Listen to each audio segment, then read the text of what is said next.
सभी राक्षसगण दुखी एवं परेशान हैं, शक्ति संपन्न होकर भी असहाय से पड़े हैं। वे सभी धरती पर जाकर कुछ करना चाहते हैं, इसी हेतु सभी आपका आशीर्वाद एवं मार्गदर्शन चाहते हैं। हे कालनेमी, मैं सदैव से ही राक्षसों का मार्गदर्शक रहा और आज भी उन्हें मार्गदर्शन देने को तैयार। जाओ, सभी को यहाँ भेज। गुरुदेव, इस अनुकंपा के लिए राक्षस समुदाय सदैव आपका आभारी रहेगा।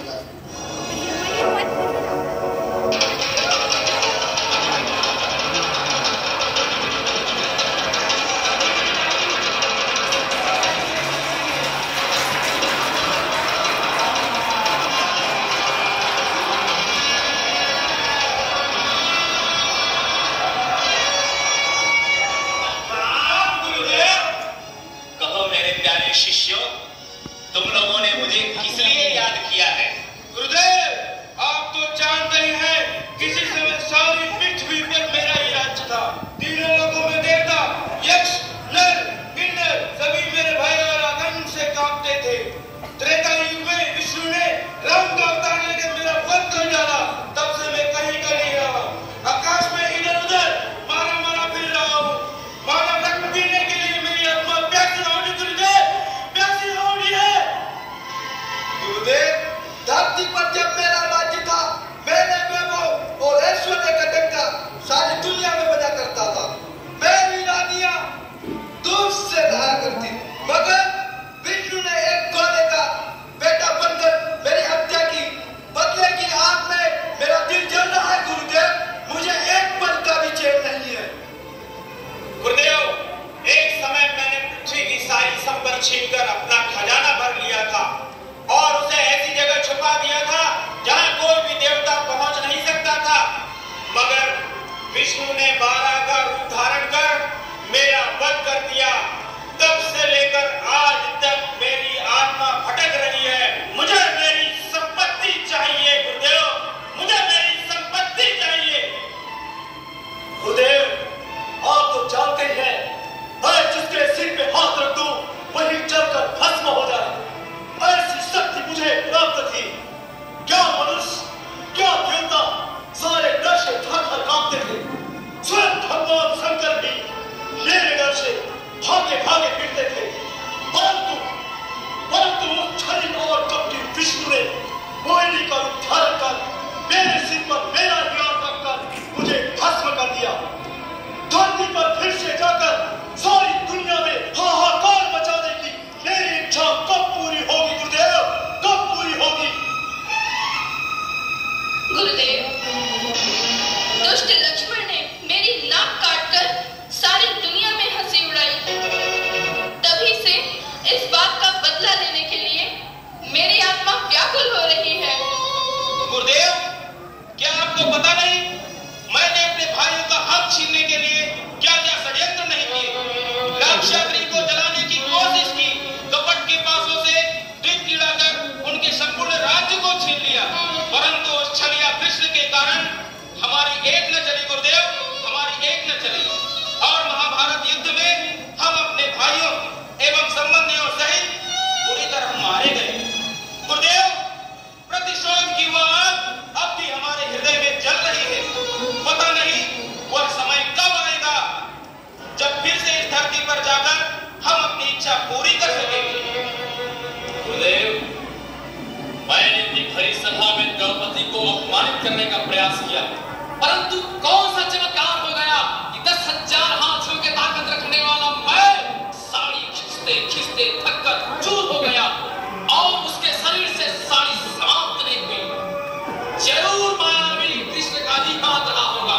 गुरुदेव, नारी को अपमानित करने की मेरी अभिलाषा पूरी नहीं हो सकी, इसलिए गुरुदेव ऐसी कृपा कीजिए कि मैं इस धरती पर जाकर पुनः अपनी इच्छा पूरी कर सकूं। हमारी बड़ी दुर्दशा हो रही है गुरुदेव, हमारी रक्षा करें। पृथ्वी पर एक बार फिर से हमारा साम्राज्य स्थापित हो, ऐसा उपाय हमें बताएं गुरुदेव। हे राक्षसगण, मैंने तुम सभी की बात बड़े ध्यानपूर्वक सुन ली है, परंतु धरती पर एक नए देव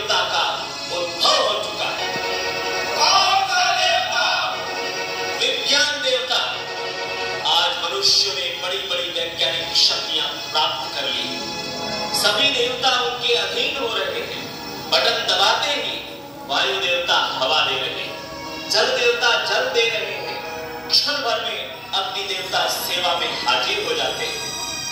ऐसे आविष्कार मानव कर चुका है कि यदि तुम लोग पहले की तरह शरीर धारण कर पृथ्वी पर जाओगे तो पल भर में नष्ट कर दिए जाओगे। तो हम क्या करें गुरुदेव? क्या ऐसे ही रहते हैं? नहीं नहीं, तुम सबकी इच्छा पूरी करने का उपाय मैंने सोच लिया। इस बार रणनीति में परिवर्तन करना होगा। इसके पहले तुम लोग अलग अलग समय में अकेले शरीरधारी बनकर जाते थे, जिससे विष्णु किसी न किसी रूप में अवतार लेकर तुम्हारा संहार कर देगा। इसलिए इस बार सबको एक साथ जाना होगा और स्थूल नहीं सूक्ष्म शरीर धारण करना होगा। तुम्हें मालूम है मनुष्य की यह प्रगति उसकी बुद्धि के कारण रही है। बुद्धि के दो रूप होते हैं, पहली सद्बुद्धि और दूसरी दुर्बुद्धि। सद्बुद्धि से सृजन होता है और दुर्बुद्धि से विनाश। हमें दुर्बुद्धि के रूप में धरती पर जाकर सभी के मस्तिष्क में बैठ जाना होगा और फिर देखना मजा। बड़े बड़े दिग्गज ऐसे काम करने लगेंगे जिसकी कोई कल्पना तक नहीं कर सकता। चारों ओर अशांति, कलह, शोषण, उत्पीड़न का ऐसा तांडव नृत्य होगा कि लोग त्राही त्राही कर उठेंगे। सबकी धरती पर तुम्हारा एक साम्राज्य होगा। तब तुम सबकी आत्मा को शांति मिलेगी। धन्य है गुरुदेव, आप धन्य हैं। इस उपकार के लिए हम सदैव आभारी रहेंगे। रावण, अब क्या गुरुदेव? तुम पाखंडी धर्माचार्य के रूप में धरती पर जाओ और लोगों को यह शिक्षा दो कि कर्मकांड और आडंबर ही सब कुछ है। त्याग, तपस्या, सेवा, प्रेम, सत्य और न्याय का कुछ महत्व नहीं है। तुम धर्म को एक धंधा और व्यवसाय बना डालो। कंस, जो आज्ञा गुरुदेव। तुम शासन तंत्र पर अपना आधिपत्य जमा लो। प्रशासन तंत्र को दिशाहीन कर दो, जिससे सभी देश सेवा और राष्ट्र सेवा को भूलकर अपना स्वार्थ सिद्ध करने लगे और जन सेवा के बदले सत्ता के लोभ का मजा लेने में लग जाए। हिरण्याक्ष, आज्ञा गुरुदेव। तुम धरती पर जाकर व्यापारियों के दिलों दिमाग में बैठ जाओ और उन्हें मिलावटखोरी, जमाखोरी, कालाबाजारी आदि सब सिखा। उन्हें ऐसी प्रेरक शक्ति दो कि पैसे के अलावा और कुछ दिखाना।